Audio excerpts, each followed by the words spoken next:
qophii keenya har'aatiin qophii addaa ayyaana Iid al-Fixriin sababeeffachuun isiniif qopheessineedha. Aga xumura qophii keenyaatti nu faana turan affeerra keenya har'a ayyaana Iid al-Fixriin mana maatii Bilisummaa Huseenitti argamna.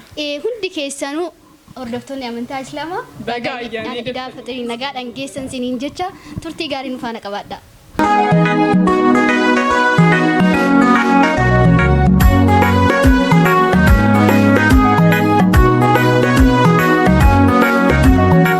ربي صل على نور الهدي روح الكون هيما أجساني يا ذكر يا ذريت أنا أصير ما ترتدي تقول جنت أساسنا أيان أكمل من دون تمتي ما نكسيت أرجمني كهوجاج راري يصير أكمل دبر سارتنا أيانا كان أيانا كان أكون أكنمت دبر ساجر كاركيتان كانتي حال بريدني ولا وليني جمعوني وقاونداي حال بريدنا كانتي دبر سنا سوما برنا مالتا تاسا جا رمضان جاي بفما كتينا من ديون بيكا مي أكمل جا رمضان دبكنا يا دتن وكغاري تيغاكيسا جرا kan qabne kenna ka uffatan qabne uffata kenna ka nyaatan qabne nyaachisa akkasanitti waliin jaalalaan jiraachaa jirra hunda wajjin sabaaf sablammii kaammate waliin wajjin jiraachaa jirra ayyaana kana mee baga geessan jedhaan hordoftoota keenya ayyaana muslimtoota guutuu hundi keessanuu baga geessanii waliin baga geenye nusirra deemnee baga nagaan geessanii war biyya keessa biyya alaa jirtanii hundumti keessanii baga nagaan ayyaana kana geessan siniin jenna turtii gaarii qabaadhaa ammallee dhufaa بازم بزف لانتونو محمد ودانتونو بزور محمد شاوقو تانتو لقرس مصلي دلانتما من لي محمد يا سيدي سيدي محمد يا منتهى مرادي محمد يا أحمد أحمد محمد خير الخلق بدرون وتمموا إيجاس نجناتي كان أرجع جرتان أبا بلسما أبو حسين دا أيان كما كتوري ترتي سام ودين تاسفنا عنك تمرا كنفانا ترى إيجا أبو حسين أياني برنا أيانا كم بر دربي كان أديسة تاسيس مالي دا بسم الله الرحمن الرحيم الحمد لله رب العالمين والصلاة والسلام على رسول الله صلى الله عليه وسلم ربي أيانا قالني ربي ناقو أمتك إنما رابق نونغه أياني برنا باقي نمت تولا وأن نمتلو كيسا ماتين كينك على جروفك أسكيس يرول كون سلكينو هردفا جرا كون كانوا بيجرا كون مول هندي ساماتي كينا ربي كنا نقوف الحمد لله أياني برنا كنا نتتولا برنا Egaa asitti akkuma argaa jirru maatii fi ollaawwan keessanis argaa jirra akkamii ayyaanni warroota ollaa keessan warra amantaa biraa hordofan wajjin ayyaana dabarsuun maal fakkaata?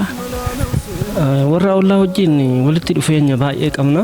Ollaan ammayyuu nurraa duubatti hafe malee ollaan kana bichaayyuu miti. Oduu waamne manni kunii fi gibbeen kun iyyuu hin gahu.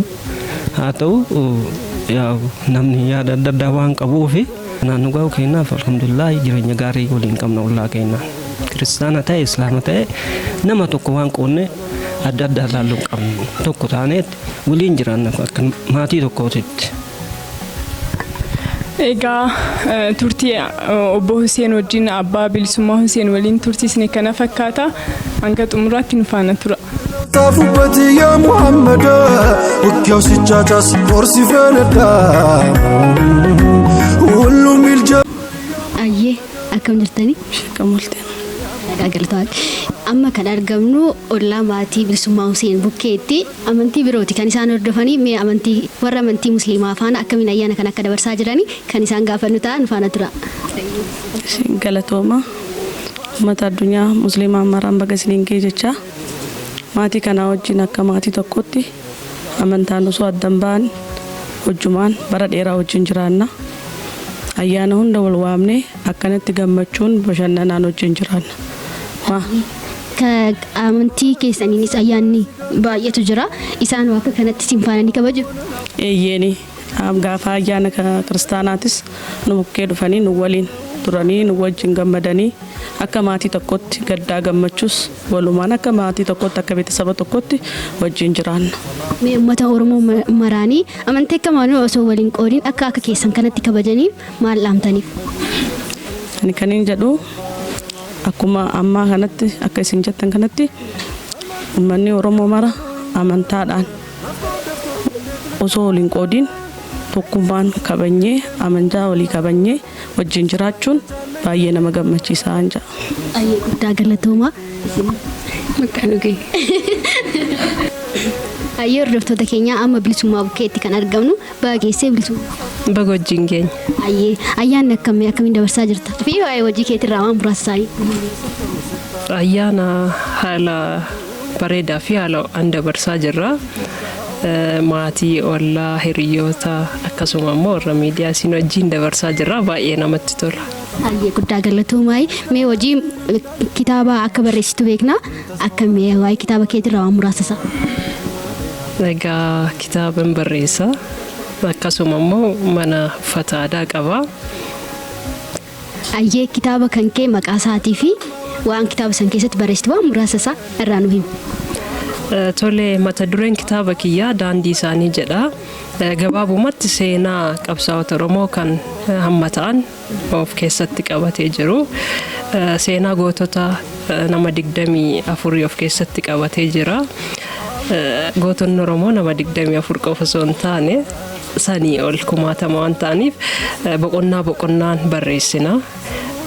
Namni biraas barreessuu danda'a. Anis immoo akka nama tokkootitti akka saba kanarraa dhaladheetti dirqama koo ba'uuf jecha kitaaba lammataa kiyya jechuudha. Kitaabni jalqabaa seenaa gootota Oromoo jedha. Kitaabni lammaffaa kun immoo daandii isaanii kan jedhu yeroo dhiyoo kana kan barreessee dubbistootaaf dhiyeesse jechuudha. Kitaaba kana keessatti waa'ee gootota Oromoo ta'an muraasa isaaniiti kan barreessite. Mee isaan keessaa kan adda sitti ta'e? Wanti isaan hojjetan kan yaadni isaanii kan adda siif ta'e eenyudha? Agarii Tulluu baay'ee dinqisiifadha. Keessumaayyuu goota Oromiyaa qofa osoo hin taane goota Afrikaa fi goota addunyaa jechuu dandeenya. Kanaaf seenaa isaa kitaaba keessatti seenaa isaa baay'een dinqisiifadha. Ayyee guddaa galatoomii turtii gaarii qabaadhuun faanaa jennaanii jechuu isheedhaan. Ayyee hordoftoota keenya qophii keenyaadhaatiin ayyaana gaarii akka faana dabarsitan abdii qabna. Turtiin dhumaatii bilisummaa Huseen faana taasisneen akka baartan akka gammaddan ayyaana gaarii akka faana dabarsitan abdiin qaba. Kana ayyaana har'aa maatii bilisummaa Huseen wajjin taasisneen akka bohaartan itti gammaddan abdii qabna. Sagantaa akkanatti hawwataa ta'eef miidhagaa ta'e kan qopheessinee isin biraan geenye ana Zeenabaa turaa fi Alesii Zaggeetii ogeessi kaameraa keenyaa Margaa Baqqalaati. Ayyaana gaarii nu faana dabarsitaniif jennee yaadna ayyaana gaarii torbee gaarii qabaadhaan. Eid Mubarak.